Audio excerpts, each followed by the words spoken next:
இச்செய்தியை வழங்குபவர் Aalayam Associates Private Limited Property Developers. Aalayam Associates Private Limited, number 52, third floor, 3B, Ram Darbar, Sterling Road, Nungambakkam, Chennai 6,34,000. 33வது Olympic போட்டி பாரிஸில் கோலாகலமாக தொடங்கி நடைபெற்று வருகிறது. திரைத்துறை சேர்ந்த பலரும் இதில் கலந்து கொண்டு வருகின்றனர். அந்த வகையில் ஒலிம்பிக் போட்டிகளை பார்வையிட தெலுங்கு நடிகர் சிரஞ்சீவி தனது மனைவி சுரேகா, மகன் ராம் சரண், மருமகள் பேத்தி ஆகியோருடன் பாரிஸ் சென்றிருக்கிறார். போட்டிகளை பார்த்துவிட்டு இந்தியா திரும்பியிருக்கிறார். இந்த நிலையில் விமான நிலையம் வந்த அவரிடம் அங்கு பணிபுரியும் ரசிகர் ஒருவர் செல்ஃபி எடுக்க முயன்றிருக்கிறார். முதலில் கண்டுக்காமல் நடந்து செல்லும் சிரஞ்சீவி அடுத்து ஓரிடத்தில் நிற்க அந்த ரசிகர் மீண்டும் செல்ஃபி எடுக்க முயன்றிருக்கிறார். அப்போது அவரை கையால் அழுத்தி தள்ளியிருக்கிறார் சிரஞ்சீவி.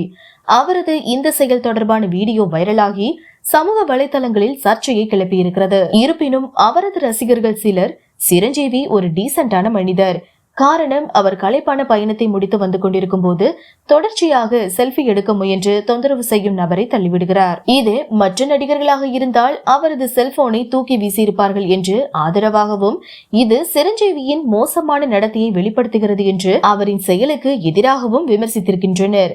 அவர் மன்னிப்பு கேட்க வேண்டும் என்றும் சிலர் பதிவிட்டு வருகின்றனர். இதே போல சில நாட்களுக்கு முன்பு தெலுங்கு நடிகர் நாகார்ஜுனாவின் பாதுகாவலர்கள் விமான நிலையத்தில் செல்ஃபி எடுக்க முயன்ற மாற்றுத்திறனாளி ரசிகரை தள்ளிவிட்டனர். பின்பு அந்த சம்பவத்திற்கு நாகார்ஜுனா மன்னிப்பு கோரியிருந்தது குறிப்பிடத்தக்கது.